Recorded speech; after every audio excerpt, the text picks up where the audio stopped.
M.2 SSD はヒートシンクつけた方がいいですよ。動画編集するならヒートシンクをつけた方がいいかもしれません。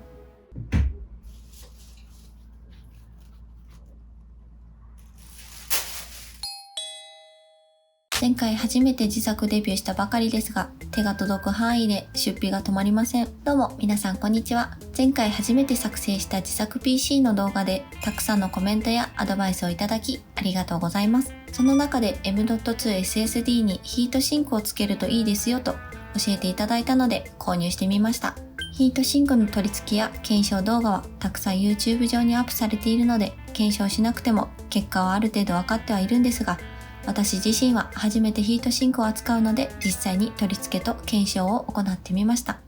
今回購入したのは CFD ゲーミング M.2 2280 SSD 用のヒートシンク。パソコン工房で1200円ほどで販売されていたものを購入しました。両面にチップがついた SSD や PS5 の増設スロットへの取り付けなんかにも対応しているヒートシンクみたいです。箱から開封すると、中には固定用のバックプレート、ヒートシンク本体、固定用の金具ネジが入っていました。ヒートシンクの本体に最初からサーマルパッドがついた状態で入っています。他には SSD のコントローラーに取り付けるための小さなサーマルパッドも付属していました。ヒートシンク本体はアルミでできているみたいです。続いて固定用のバックプレート。こちらも本体に最初から片面にチップがついた SSD に対応したサーマルパッドが最初からついています。付属しているサーマルパッドは両面にチップが搭載された SSD を使用する際に張り替えるための交換用のサーマルパッドみたいです。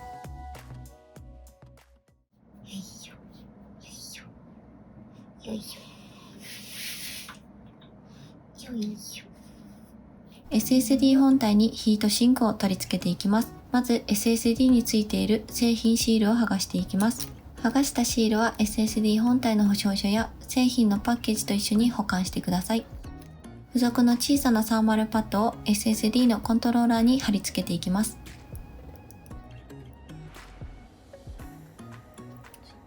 次に SSD とバックプレートの切り欠きに合わせて取り付けていきます。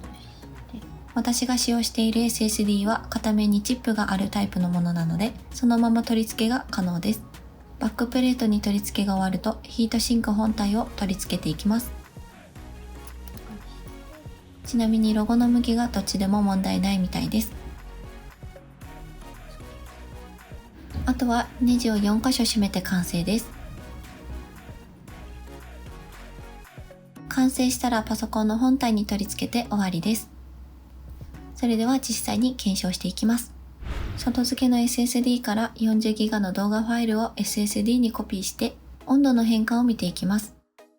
まずヒートシンクがない場合、アイドル時にはすでに40度を超えており、ファイルをコピーしていくと49度まで上昇していきました。続いてヒートシンクがある場合、